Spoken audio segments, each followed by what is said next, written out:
اب وہ رافضی یہ آیت پڑھ کے کہنے لگا نزلت فی علی علیہ السلام، اے امام جعفر صادق آپ کو پتہ نہیں کہ یہ آیت کریمہ نازل ہوئی ہے حضرت علی رضی اللہ تعالی عنہ کے بارے میں۔ اب یہ ہم اس پہ گفتگو نہیں کرتے کہ یعنی کسی صحیح سند سے یہ ثابت نہیں کہ یہ آیت کریمہ حضرت علی کے بارے میں ہے، فقط ایک تابعی حضرت حسن بصری کا قول ہے، کسی صحابی کا قول بھی نہیں، یہ ان تک منقطع ہے۔ آگے انہوں نے کسی صحابی سے بھی اس کی سند کو بیان نہیں کیا، لیکن امام جعفر صادق نے اس کی اس دلیل کو رد نہیں کیا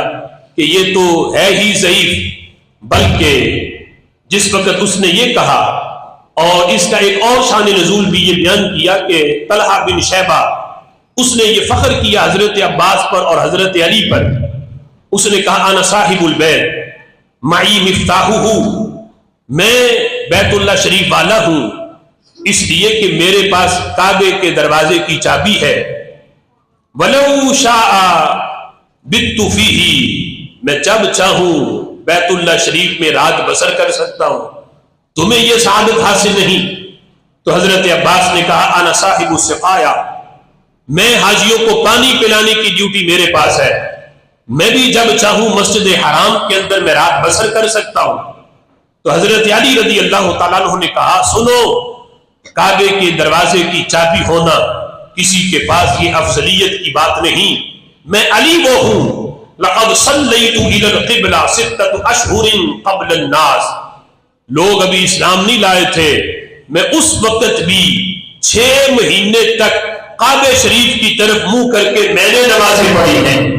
اس کعبے کو قبلہ میں نے مانا ہے، تب ابھی دیگر لوگوں نے اسلام قبول نہیں کیا تھا، میں اس وقت بھی اس کعبے کو میں نے قبلہ مانا اور اس کی طرف منہ کر کے میں نمازیں پڑھتا رہا۔ انا صاحب الجہاد، اور دوسرا یہ ہے کہ میں جہاد کرنے والا ہوں۔ ابھی یہ گفتگو ہو رہی تھی تو خالق کائنات جل جلالہ نے یہ آیت نازل کی، تو امام جعفر صادق سے وہ رافضی کہنے لگا کہ جن کی شان میں اللہ یہ آیت نازل کرے تو یہ دلیل ہے حضرت علی رضی اللہ تعالی عنہ کی افضلیت کی۔ امام جعفر صادق نے یہ دلیل سنی، فرمایا قال له جعفر علیہ السلام، امام جعفر صادق اسے کہنے لگے لأبی بکر مثلها فی القرآن، ٹھیک ہے اگر حضرت علی کی شان میں قرآن آیا ہے تو اسی کی مثل حضرت صدیق اکبر کی شان میں بھی قرآن اترا ہے، اسی جیسا ایک اور مقام پہ حضرت صدیق اکبر کے بارے میں بھی اللہ نے قرآن نازل کیا ہے۔ اور امام جعفر صادق نے وہ مقام پڑھا،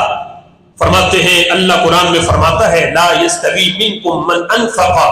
من قبل الفتح وقاتل اولئک اعظم درجة من الذین انفقوا من بعد وقاتلوا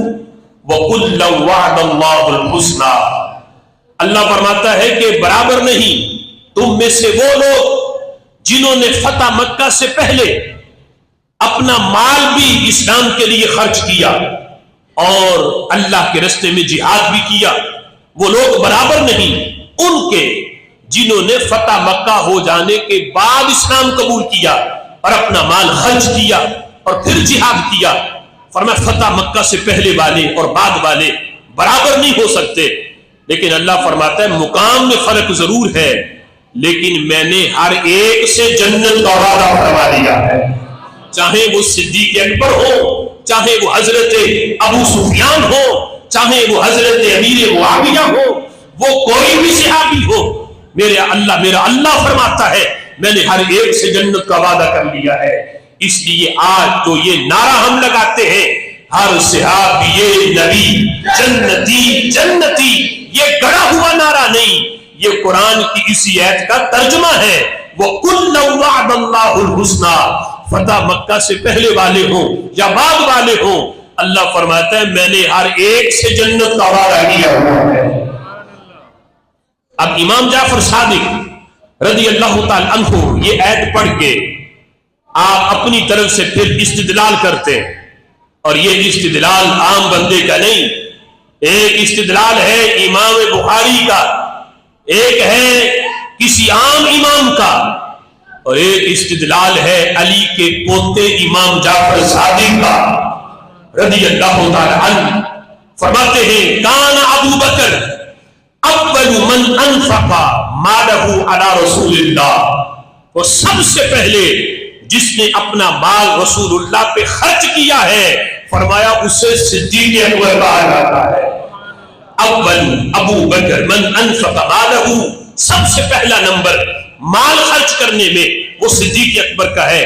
اول من قاتل، سب سے پہلے اللہ کے راستے میں جس ہستی نے جہاد کیا وہ بھی حضرت صدیق اکبر ہیں۔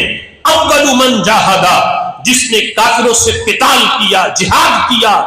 وہ سب سے پہلی شخصیت کا نام حضرت صدیق اکبر رضی اللہ تعالی عنہ ہے۔ یہ ذکر کرنے کے بعد امام جعفر صادق نے کہا تم یہ نہ سمجھنا کہ علی کے بیٹے کے پاس دلیل نہیں ہے، میں نے ایسے ہی کہہ دیا ہے کہ حضرت صدیق اکبر نے سب سے پہلے قتال کیا ہے یا جہاد کیا ہے۔ فرمایا آؤ چلتے چلتے میں تمہیں دلیل بھی دیتا جاؤں۔ فرمایا مکی زندگی کا دور تھا، نبی پاک علیہ الصلوۃ والسلام ایک دن بیت اللہ شریف کے اندر موجود تھے، کفار مشرکین نے نبی پاک علیہ الصلوۃ والسلام پہ حملہ کیا، فضربوا النبی، انہوں نے نبی پاک علیہ الصلوۃ والسلام کو معذلہ، لفظوں کی مجبوری ہے کہ یہ ترجمہ کرنا پڑ رہا ہے، حضور پہ ظلم و ستم شروع کیا، نبی پاک علیہ الصلوۃ والسلام کو مارا۔ کسی نے جا کے حضرت صدیق اکبر کو بتایا وہ جو تیرے یار ہیں جنہیں تو اپنا محبوب کہتا ہے ان پہ کفار ظلم و ستم کر رہے ہیں۔ حضرت امام جعفر صادق کہتے ہیں حضرت صدیق اکبر رضی اللہ تعالیٰ عنہ آئے، انہوں نے اپنے برادری کے لوگ اکٹھے نہیں کیے، اکیلے پہنچے،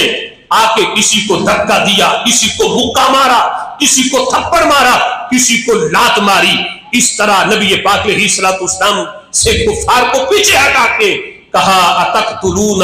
کیا تم ایسے بندے پہ ظلم و ستم کرتے ہو جس کا قصور صرف یہ ہے کہ وہ یہ کہتا ہے کہ اللہ ایک ہے، ایسے بندے پہ تم ظلم و ستم کرتے ہو؟ سنو، تم اس وجہ سے انہیں مار رہے ہو، میں بھی ان کا کلمہ پڑھ چکا ہوں، اپنے ایمان کو چھپایا نہیں۔ حدیث کے لفظ امام جعفر صادق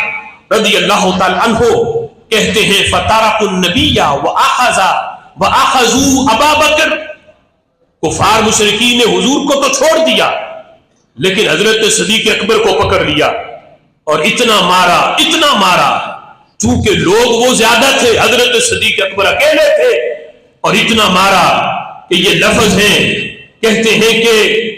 فرق ناک کا اور رخسار کا فرق ختم ہو گیا،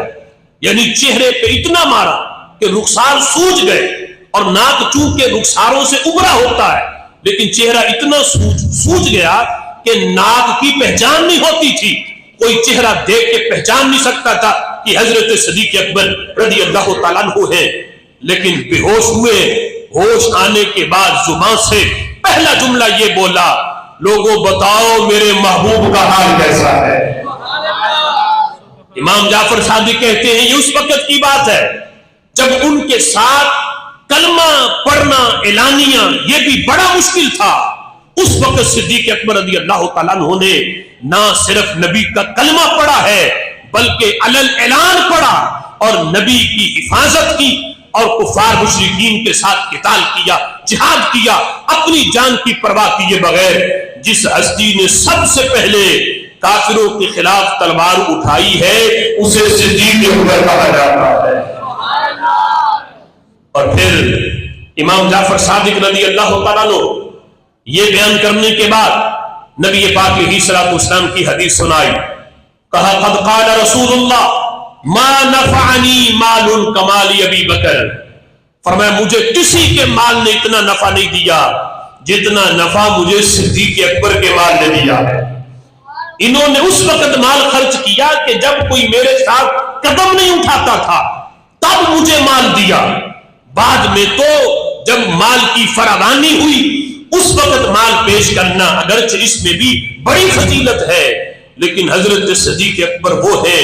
لوگوں میں نے سب کے احسان کا بدلہ دے دیا سوائے ابو بکر کے، ان کے احسان کا بدلہ قیامت کے دن میرا راوی نے عطا فرمائے گا۔ یہ دلائل امام جعفر صادق رضی اللہ تعالیٰ عنہ نے افضلیت صدیق اکبر پر اس راوی کو پیش کیے۔ اب وہ رافضی اس دلیل کو رد نہ کر سکا